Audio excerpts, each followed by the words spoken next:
बारामती में कम समय में हुई भारी बारिश ने तबाही मचा दी। शेटफलगढ़े गांव में 156 मिलीमीटर बारिश रिकॉर्ड की गई, जिससे दौड़ की दिशा से पानी आकर कई खेतों और घरों में घुस गया, जिनके घर पानी में डूबे। सरकार ने तुरंत व्यवस्था की। राज्य के 29 जिलों में भारी नुकसान हुआ और अब तक 41,57,000 एकड़ फसल बर्बाद हो चुकी है। मुख्यमंत्री ने तत्काल पंचनामे के आदेश दिए और कहा कि सभी प्रभावितों को मदद मिलेगी। सरकार किसानों के साथ खड़ी है। एक ही दिन में साल भर का पानी गिर रहा है, ऐसे में भविष्य के लिए ठोस व्यवस्था की आवश्यकता है। आज खरं तर काल गेली इंदापूर तालुक्यामध्ये खरं तर कमी वेळामध्ये खूप मोठ्या प्रमाणामध्ये पाऊस झाला। पाऊस शेटफलगढ़े जे गाव आहे त्यामध्ये एका दिवसामध्ये 156 मिलीमीटर साधारणतः 6 इंचापेक्षा सुद्धा पाऊस जास्त झाल्यामुळं आणि तिथं ओढ्यात पाणी न बसल्यामुळं वरच्या भागातलं पाणी खाली तिकडं मदनवाडी तलावातून तिकडे खाली उजनी डॅमकडे जाताना तिथं जे डाळज नंबर वगैरे आहे तिथे सगळे पूल वगैरे तिथं वाहून आणि सिटीचं खूप मोठ्या प्रमाणात नुकसान झालं। त्याचप्रमाणे इकडं लाकडी निरगुडे त्या भागातलं खाली पाणी तिथं पण जे पाणी वरून पार दौंड पासून संसर खडकवासल्यामधनं कॅनलमधनं पाणी आलेलं पाणी एक 44 दारं खडकवासल्याचं आहे। 44 जो फटा खडकवासल्याचा त्या पाण्याच्या तिथं ते फुटून ते पाणी खाली सगळं मोठ्या प्रमाणामध्ये लाकडी निरगुड हेतनं पाणी ते आज इथं आपण जिथं उभा राहिलो त्या संसरमध्ये खूप मोठ्या प्रमाणामध्ये पाणी आलेले आणि ते पाणी आल्यामुळे पाणी न बसल्यामुळे अनेक घरामध्ये ते पाणी गेलेलं आहे। शेतीचं खूप मोठ्या प्रमाणात नुकसान झालेलं आहे। ड्रीप वाहून गेलेलं आहे।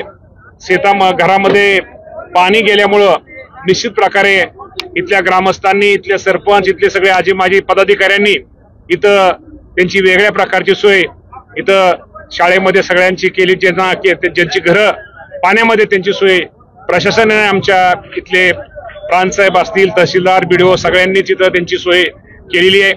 निश्चित प्रकारे हे नुकसान शेवटी आपल्या सगळ्यांना माहिती आहे की हे निसर्गाचं संकट आहे आणि हवामान बदल होत असल्यामुळे पाऊस पडतोय, पण पाऊस एका दिवशीच जास्त पडतोय। त्यामुळं पाणी पूर्वीचे जे आपण पाहतो की ओढे वगैरे तिथं थोडं नाही म्हणलं तर थोड्या प्रमाणामध्ये ओढ्याचं जी खोली किंवा जे बाकीचं हे करणं निश्चित प्रकारे भविष्यामध्ये गरजेचं आहे। आताच मी प्रांतसाहेब, तहसीलदार साहेब यांना, बीडीओना सूचना दिल्या की ताबडतोब भविष्यामध्ये पाणी त्याचं ओढे जे आहे त्याचं ओढ्याचं खोलीकरण जर झालं तर निश्चित प्रकारे पुढे भविष्यामध्ये इथले ग्रामस्थ आहेत, इथले गरीब आहेत, शक्यतो हा मजूर वर्ग आहे, यांच्या घरामध्ये पाणी जाणार नाही। आणि ज्या इंदापूर तालुक्यात म्हणण्यापेक्षा महाराष्ट्रामध्ये आजचा जो पाऊस पडतोय संपूर्ण राज्यामध्ये खूप मोठ्या प्रमाणात पडतोय। त्यामध्ये जिथं आणि महाराष्ट्राचा जर विचार करायचा झाला तर साधारणतः 29 जिल्ह्यामध्ये खूप मोठ्या प्रमाणामध्ये नुकसान हे संपूर्ण राज्यामध्ये झालेलं आहे। साधारणतः 41,57,000 एकर क्षेत्राचं पिकाचं नुकसान हे संपूर्ण राज्यामध्ये खूप मोठ्या प्रमाणामध्ये झालेलं आहे। आणि जिथं नुकसान झालेलं आहे आणि पावसामुळे मनुष्यहानी असू द्या किंवा घराची पडझड असू द्या किंवा आमचे पशुधन असेल त्याचं आमचे जनावरे काय वाहून गेले त्या सगळ्यांचे पंचनामे करण्याचे आदेश या राज्याचे मुख्यमंत्री, दोन्ही उपमुख्यमंत्री आणि या सर्वांनी दिलेले। त्यामुळे निश्चित प्रकारे मी आपल्या माध्यमातून संपूर्ण राज्यातील सर्वांना एक सूचित करतो की ज्यांचं नुकसान झालंय त्या सर्वांचं पंचनामे करण्याचे सूचना ह्या दिलेल्या आहेत आणि निश्चित प्रकारे हे पंचनाम्याचं कामकाज लवकरच पूर्ण होईल आणि पंचनामे झाल्यानंतर निश्चित प्रकारे प्रत्येकाला योग्य प्रमाणामध्ये भरपाई ही शासनाच्या वतीने दिली जाईल।